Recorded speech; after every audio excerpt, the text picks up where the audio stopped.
நம்மளுடைய இந்த கேரள பயணத்தில் திருவனந்தபுரம் மாவட்டம் செங்கல் அப்படின்ற கிராமத்தில் அமைந்திருக்கக்கூடிய மகேஸ்வரம் ஸ்ரீ சிவன் பார்வதி திருத்தலத்திற்கு வந்திருக்கிறோம்.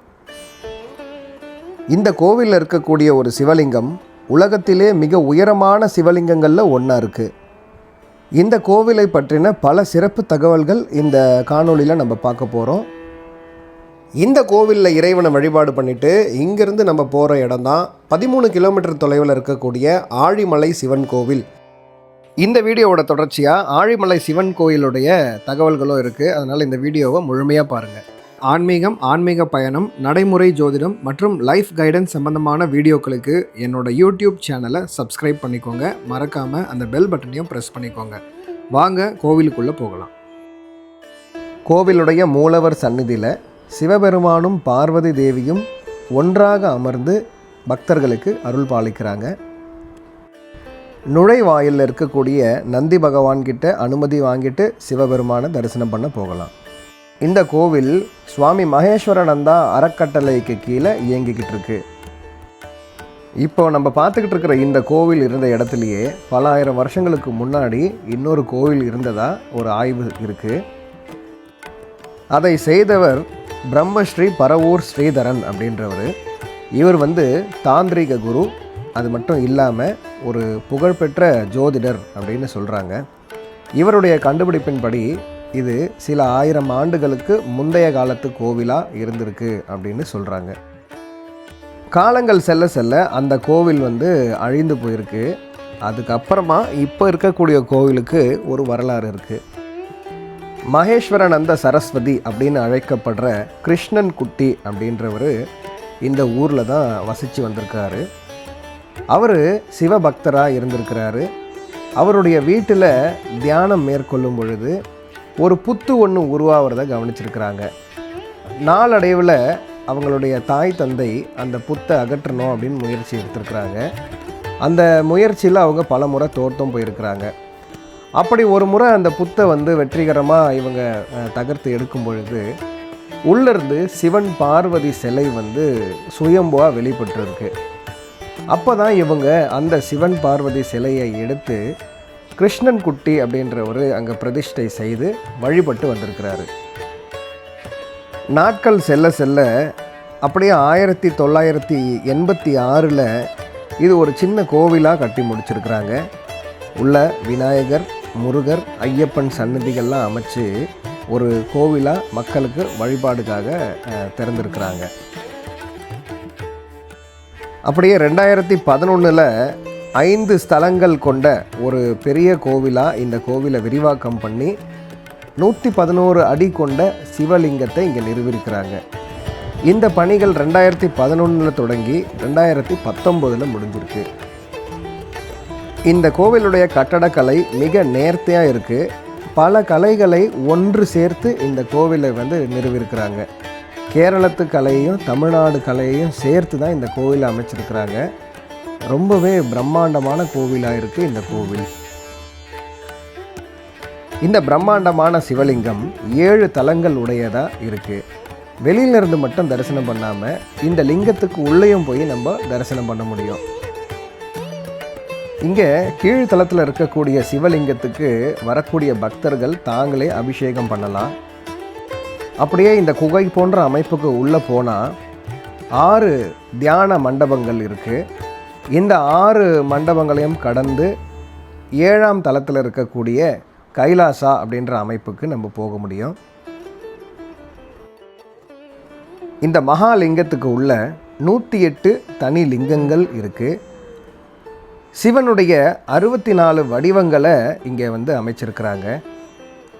எனக்கு இந்த கோவிலில் கிடைச்ச அனுபவங்கள் ரொம்பவே அற்புதமாக இருந்தது. நான் இதை மறக்கவே முடியாத அளவுக்கு இங்கே எனக்கு நிறைய விஷயங்கள் நடந்தது. இந்த பிரம்மாண்டமான கோவிலுடைய உள் பிரகாரத்தில் சிவன் பார்வதி மூலவராக இருக்கிறாங்க. அவர்களை சுற்றி விநாயக பெருமான், முருகர் சந்நிதி, ஐயப்பன் சந்நிதிகளும் இருக்குது.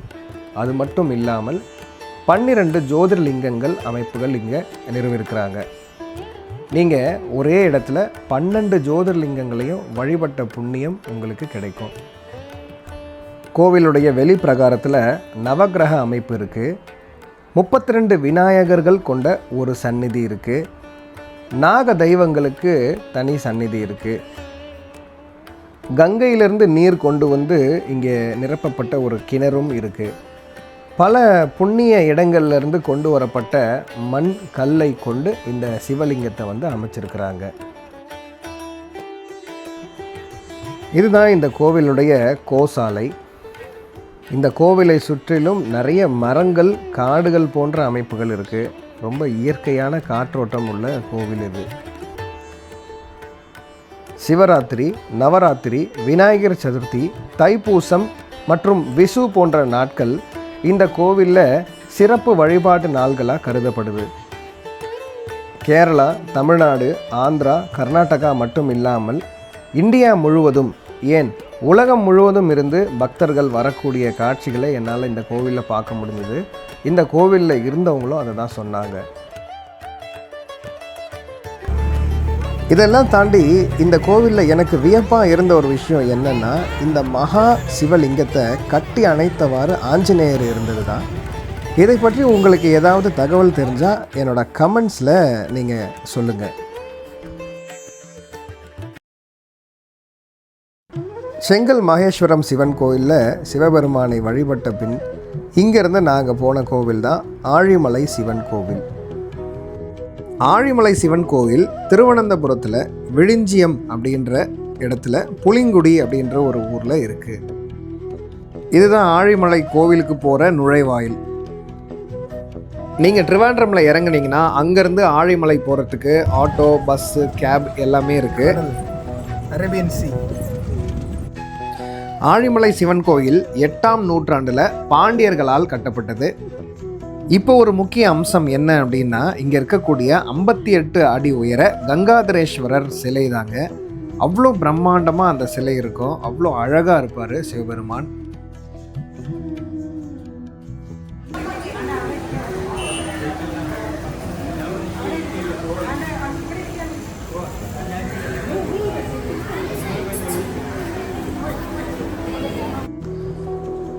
ஆழி அப்படின்ற சொல் வந்து கடலை குறிக்கும். இந்த கடல் பரப்புக்கு அருகாமையில் இருக்கக்கூடிய மலை அப்படின்றதுனால இந்த இடத்துக்கு ஆழிமலை அப்படின்னு பெயர்.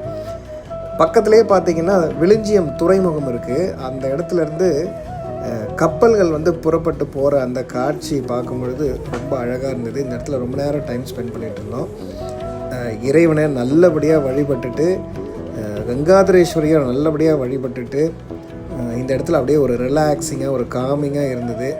இந்த கடல் அலைகள், இந்த கப்பல் போகிற அந்த ஒரு இது, இந்த சின்ன பசங்க விளையாடிக்கிட்டு இருக்கிறது, இதெல்லாம் தாங்க ரிலாக்ஸேஷன். வாழ்க்கையில் வந்து நம்மளுக்கு நிறைய துன்பங்கள் இருக்கும் பொழுது இந்த மாதிரி சில இன்பமான காட்சிகளை பார்த்து நம்ம அந்த துன்பத்தை, துயரை வந்து போக்கிக்கணும். பாருங்கள், சிவபெருமான் எவ்வளோ அழகாக இருக்கார் அப்படின்ட்டு.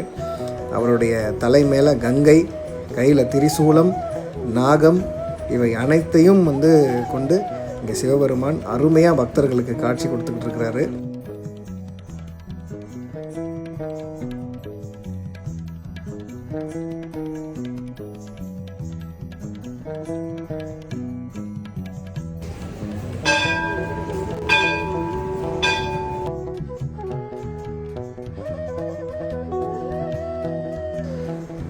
இங்கே குழந்தை பாக்கியம் வேண்டி மரத்தில் தொட்டில் கட்டுறாங்க. தொட்டில் கட்டும் பொழுது அவங்களுக்கு கண்டிப்பாக அங்கே குழந்தை பாக்கியம் கிடைக்குது அப்படின்றது இங்கே இருக்கிற மக்களுடைய நம்பிக்கை.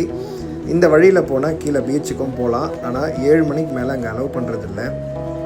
நாங்கள் நல்லபடியாக சிவபெருமானை தரிசனம் பண்ணிவிட்டு அங்கேருந்து கிளம்பிட்டோம். திருவனந்தபுரம் கேரளாவோட தலைநகர் அப்படின்றதுனால அங்கே இருக்கக்கூடிய முக்கிய தலங்களை எல்லாம் நாங்கள் அப்படியே சுற்றி பார்த்துட்டே வந்தோம். இந்த நகரத்தோட மத்தியில் ஒரு விநாயகர் கோயில் ஒன்று இருந்தது. அந்த விநாயகர் கோயிலை பார்த்துக்கிட்டே போகும்பொழுது அதுக்கு பக்கத்துலேயே ஒரு பெரிய மசூதி இருந்தது.